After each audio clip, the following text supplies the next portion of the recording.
Bonjour mes chers enfants, j'espère que vous allez bien.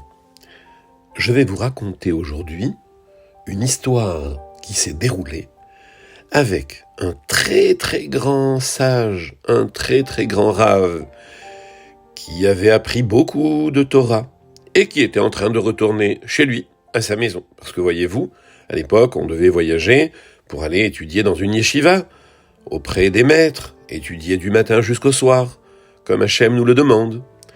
Et donc voilà que cet homme qui s'appelait Rabbi Éléazar, fils de Rabbi Shimon, était en train d'aller sur son âne, avec ses sacs de voyage. Il faisait beau, les oiseaux chantaient, la nature sentait bon, les arbres, les fleurs et tout, et il était très heureux. Et voici à quoi il pensait.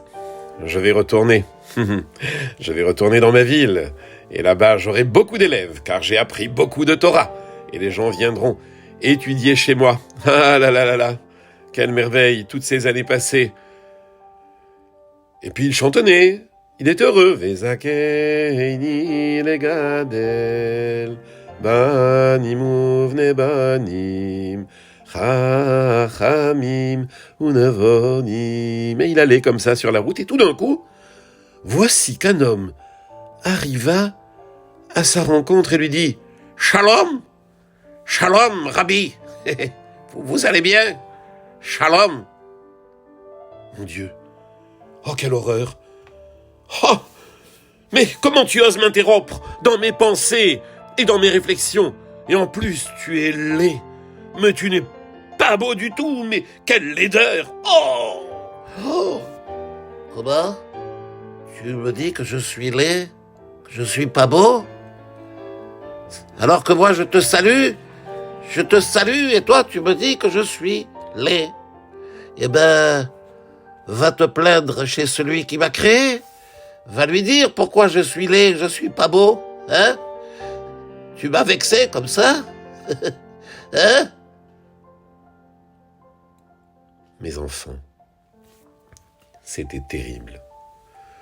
L'homme qui effectivement n'était pas beau, peut-être même qu'à l'intérieur de son corps et de son cœur et de son âme, il avait des défauts, certes, mais a-t-on le droit de dire à une créature, quelle qu'elle soit, qu'elle est laide, qu'elle n'est pas belle, qu'elle a des défauts? Et là, Rabbi Éléazar comprit qu'il avait fait quelque chose de très grave. Et il se tourna vers l'homme et lui dit « Je t'en prie, pardon, je suis désolé, je ne sais pas ce qui m'a pris, écoute, je t'en supplie, pardonne-moi, je ne voulais pas te vexer, je ne voulais pas t'humilier, je ne voulais pas te faire honte, je ne voulais pas te faire du mal, pardonne-moi, tu as raison, je n'avais pas le droit, mais tu comprends, j'étais en plein dans mes réflexions et j'ai été surpris et je t'en supplie, pardonne-moi. » Je ne te pardonnerai pas du tout. Et le seul à qui tu dois rendre des comptes, c'est celui qui m'a créé, qui m'a fabriqué à moi. Et t'as qu'à lui dire combien est laide la créature que tu as fabriquée. Voilà. Moi, je te pardonne pas. Rabbi Éléazar courut derrière lui et lui dit « Je t'en supplie, pardonne-moi. » Non, pas de pardon. Voilà, c'est comme ça, fallait pas me faire du mal. Et Rabbi Éléazar était effrayé par tout cela. Mais non, la Torah ne permet pas de se conduire comme cela, et c'est vrai, maintenant il regrettait. Mais voici que ce spectacle incroyable, eh bien, fut devant tous les gens de la ville, parce qu'ils étaient arrivés en ville, vécu comme quelque chose de très étrange. Hé, les amis, Issachar, viens voir, que se passe-t-il? On dirait qu'il y a un problème, là, regarde, il y a notre maître qui est en train de courir derrière un homme, et nous qui qui savions qu'il allait bientôt venir pour le recevoir, et quelle scène étrange, mais bon, allons saluer notre maître. Oui, tu as raison, absolument. Hé, venez les amis. Oui, on arrive, enfin notre maître est là. Ah mon Dieu, Rabbi Éléazar, quel bonheur, il arrive. Shalom, Rabbi, Rabbi, Mori, Rabbi, notre maître, enfin tu es là. C'est qui que vous appelez votre maître? C'est cet homme-là? Vous l'appelez Rabbi, lui, là? Il mérite pas d'être Rabbi. Il n'a rien de Rabbi. Hein? Comment tu oses parler comme cela? Tu n'as pas honte, mais qui es-tu? Je suis tout simplement une créature de Dieu. Et si cet homme était un grand sage, ben alors, franchement, qu'il n'y en ait pas beaucoup comme ça dans le peuple d'Israël, hein, parce que, alors là, ça serait grave, hein? Les hommes étaient très étonnés. Comment était-il possible qu'une chose pareille puisse arriver? Mais comment? Et alors, les gens lui dirent, écoute, c'est vrai, ce que tu nous racontes est grave.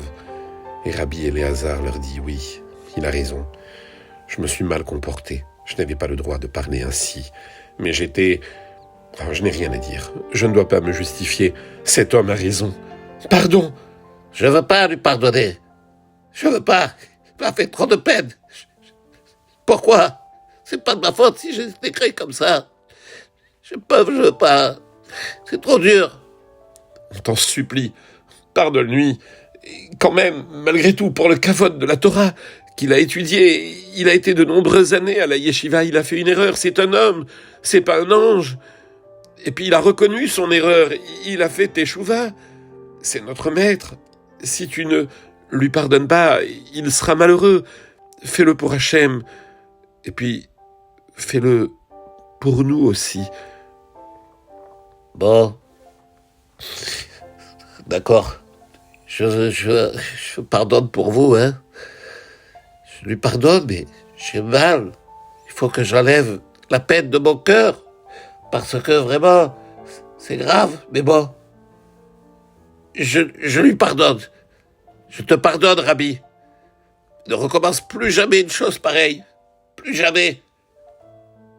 Alors, mes chers enfants, après cette histoire pénible, mais bon, avec un heureux dénouement, puisque l'homme a fini par pardonner, Rabbi Éléazar se rendit à la yeshiva et il commença à parler et à donner cet enseignement à tous les élèves qui étaient venus l'écouter.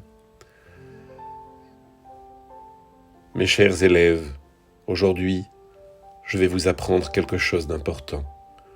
Un homme doit toujours se montrer souple, comme un roseau. Voyez-vous, le roseau est une plante très très souple, et on doit s'en inspirer. Mais il ne faut pas être dur comme un cèdre. Le cèdre est un arbre droit. Dur, non. Il faut être gentil avec les créatures. Il faut les respecter. Il faut les aimer. Oui, voilà. C'est ça, le sens de la vie. Akadosh Baruch Hu désire que nous soyons agréables, gentils, souriants avec toutes les créatures, quelles qu'elles soient, et dire des mots gentils. Oui, mes enfants, oui, mes élèves. Voilà la conclusion de cette histoire, mes enfants. D'abord, ce rave qui était un très grand rave a pu commettre une erreur. Mais voilà, nous sommes humains, on fait des bêtises parfois. Pourtant, il a été capable de reconnaître, de demander pardon. Il a été capable devant tout le monde de s'excuser. Et ça, mes enfants, c'est ce qu'attend Akadosh Baruch Hu de nous. Lorsque nous faisons une bêtise, lorsque nous avons vexé quelqu'un, soyons capables d'aller vers lui, de faire la paix, d'être gentils, de reconnaître nos torts. Et là, dans le ciel, Akadosh Baruch Hu se réjouit et dit « Combien j'aime mes enfants !» Voilà. À bientôt, si Dieu le veut.